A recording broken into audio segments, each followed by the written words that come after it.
Hi everybody, this is Mr. Zarzak, and in this screencast I'm going to talk to you a little bit about moment of inertia, or at least that's what it was called when I first learned it. Nowadays we have names that are a bit more intuitive, I think. Moment of inertia we now call rotational mass or rotational inertia. And as the name suggests, these rotational inertia is an indication of how difficult it is to take something and rotate it around some, axis of rotation. Okay, so let's jump right in. All right, a simplest case here would just be to take a point mass. So just imagine some little tiny ball of mass, okay, that we're going to take and we're going to rotate it about some pivot point, all right, about some location. So we're going to take and we're going to connect this mass via a long skinny rod that has a mass that is insignificant compared to our point mass, and we are going to rotate it, so maybe we go clockwise or counterclockwise. Okay, it doesn't really matter which way we rotate it, just that we rotate it about this point, okay, that is some distance r from where our mass is, okay? So we wind up with this formula that says the moment of inertia of the point mass or the rotational mass is I, okay, which is equal to its regular old mass in kilograms, all right, times its distance from where we're going to rotate it about squared, okay? So that's just for a single point mass. Much like regular mass, okay, or non-rotational mass, rotational mass is a scalar. So if I had two masses and I say, what's the total mass? You would take them and you add them together. Okay, well, we can do the same thing with this rotational mass or moment of inertia.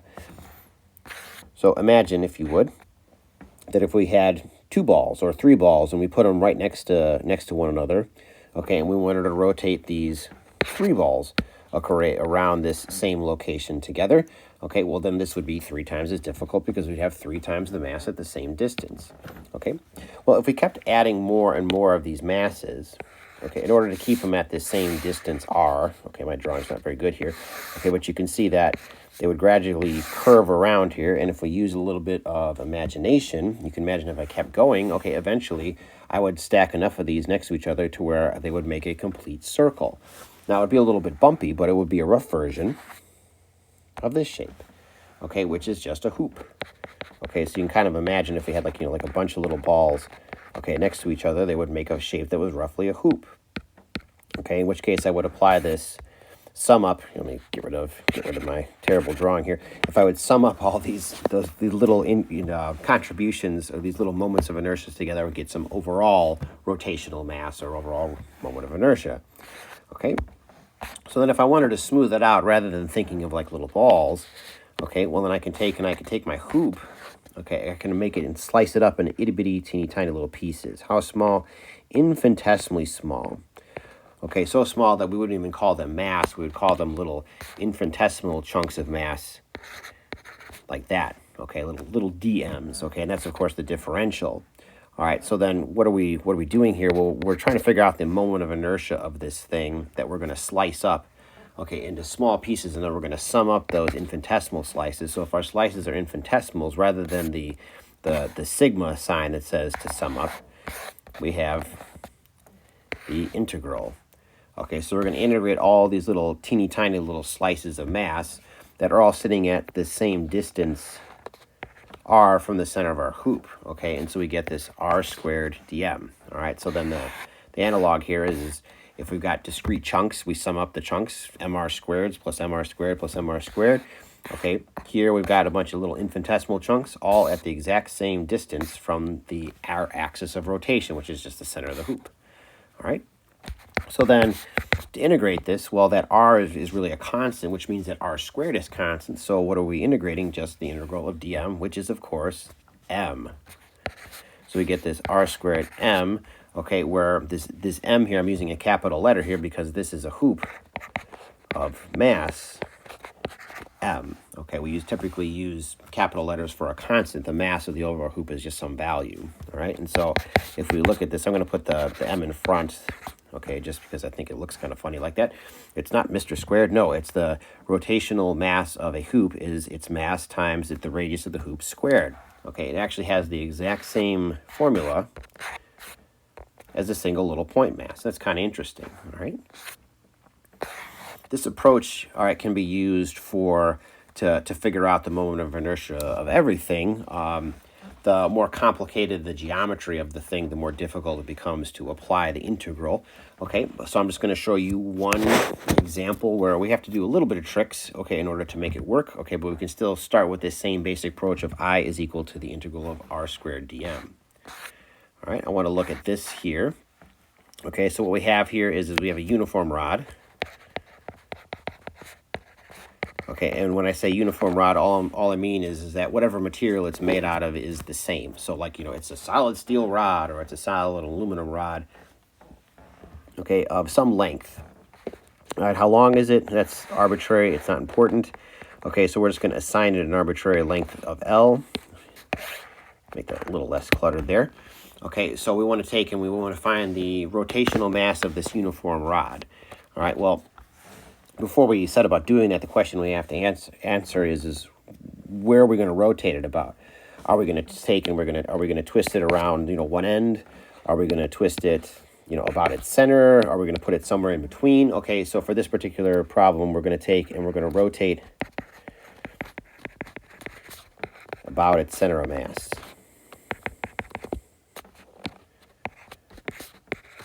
All right, so we're just going to take it and grab it in the middle and twist it around.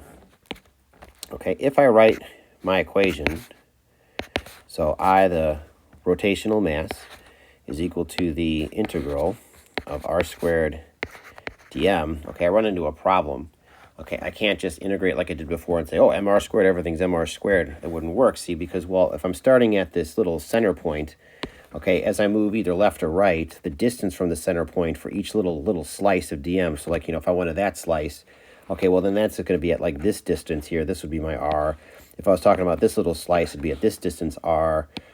If I was at this little slice, it'd be this distance r, and so on and so forth. And likewise, if I went the other way, okay, well, then I have like an r in the other direction, okay, in the negative direction. And here's another slice in the negative direction. I'm moving in two different directions, and as I move in the two different directions, my distance is changing as well. So we have a problem, we have to deal with that. Okay, so how do we deal with that? We're going to take advantage of the fact that the rod has a uniform density. Okay, now when we talk about density, okay, typically what we're referring to as density is just a measure of the mass over the volume. Okay, well, it turns out we actually have different ways that we can measure density. Okay, the one that we're going to take advantage of is what's called the linear density. Okay, so as long as our rod is not too wide, or not too thick, I should say, all right, it's significantly longer than it is thicker, okay, we can use this concept of linear density where each little slice has the same mass per length. Okay, you know, so if I like chunk this out, okay, each little slice that I've had there is going to have the same length and then the same overall mass because it has the same overall density. Okay, if I tried to write that as an expression, the symbol that we use for linear density is lambda. Okay, and then m for the mass of the rod, okay, of some length L. All right, so the capital M for just whatever the mass happens to be of some fixed length. Okay, so that tells me that for a linear density, the total mass over the total length gives me the value for the linear density.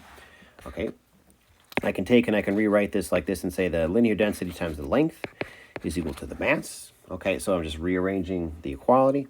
Okay, and if I have it written this way, all right, well, I have really an expression that relates together the length of the thing with the mass of the thing. Now, r's are specific lengths and specific masses, but I can now write this as a function. So the density, which is just a constant, times some arbitrary length x, however long we want to make it, will tell me exactly how much mass I have. Okay, and that's kind of the secret. All right, if I shrink down that length x into an infinitesimal, okay, so the little incremental step, if I just make it itty bitty longer, that gets me a small change in mass. Okay, and that's the secret because, well, now I've got, here's the dm. If I go back up here, there's the dm. All right, so it's going to allow me to rewrite this expression, not in terms of dm, but in terms of lambda dx. Okay, so I'm going to do a little substitution here. So lambda, which is just a constant, okay, that is going to get me more mass as I move with each little incremental dx. All right, I'm starting at the center of mass. So think of that as like that's like my origin here. So that's like my 0 point. Okay, and I can go one direction or the other. If I go in this direction, okay, well then my r gets larger. It varies with this x. So I'd go out to here. This would be like going out to L over 2, half the length of the thing. Okay, if I went the other direction, okay, now I'm going backwards from the origin, so I could define that as like negative L over 2. Okay, and those things are going to be the bounds, okay, of my integral. So I'm going to integrate from the back of the rod to the front of the rod. Okay, and as I move from the back of the rod to the front of the rod, the thing that's going to vary is my radius. So I'm going to write this radius like this, okay?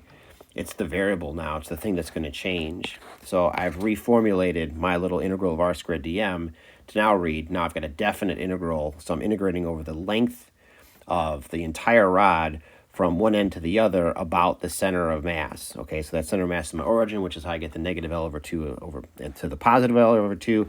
I've rewritten r squared as x squared times lambda, which is the density dx. All right, so now we can actually integrate the thing. Okay, I'm going to pull the lambda out in front because it's just a constant. So from negative L over 2 to L over 2, x squared dx. Okay, so I'm integrating x squared over dx. So I get lambda. All right, so with the x to the third power over 3, okay, evaluated from negative L over 2 to L over 2. All right, so keep that lambda out in front for now. So I get L to the third power over, let's see, 2 to the third power would be 8. And don't forget about the 3. Okay, minus. Okay, so I got negative times negative times negative, still negative, so negative L over 3. Okay, again, over 3 over 8. All right, put that together. Let's see, so that'd be L to the third power over 24 plus L to the third power over 24. So 2 over 24 is 1 over 12. So this is L to the third power over 12. Okay, great. And one last step that I can do to simplify this just a little bit more, because really what I want is to get this as an expression in terms of the mass and the length. All right, because that's really where I started, okay, with all of this way back here. So point mass in terms of mass and the distance from the center. Okay, so I'm just going to take and go back to where I started with this whole density mess and say, hey, look, lambda is mass over volume. Okay, so I'm going to sub in mass over volume, or excuse me, mass over length, pardon me. Okay, for lambda, then I get L to the third power divided by 12, which then simplifies down. So I get ml squared over 12. And this is the moment of inertia, or the rotational mass of this uniform rod rotated about its center of mass. Okay, the formula is specific to where you're twisting it. All right. It turns out that there's a different formula if you twist it somewhere else. There's a whole slew of regular geometries that you can apply this approach for, and each has its own little mathematical tricks. I just wanted to show you one, and also show you that in a lot of cases we aren't deriving them. We're taking advantage of the fact that somebody else has. Okay, so very often we're told, okay, sometimes we have to derive too. We don't typically need to memorize these kind of things. Just so you can see, here's what we just found. Okay, there's the moment of inertia, the rotational mass of the rod about its center. Okay, if we shifted where we were rotating to one of the ends, okay, the moment of inertia actually changes. All right, it actually becomes a little bit more difficult. That fraction, okay, gets smaller, goes from a 12th down to a third. Here's that hoop, okay, that we did. Now, of course, that only works if the axis about which we're rotating is through the center like that. Okay, if we change our axis for rotation, that changes the formula. So there's a whole bunch of these things. Like I said, this is just, I just wanted to show you a couple quick derivations, okay, and let you know that this thing exists. All right, so this is Mr. Zach saying thanks for watching, and I'll see you next time.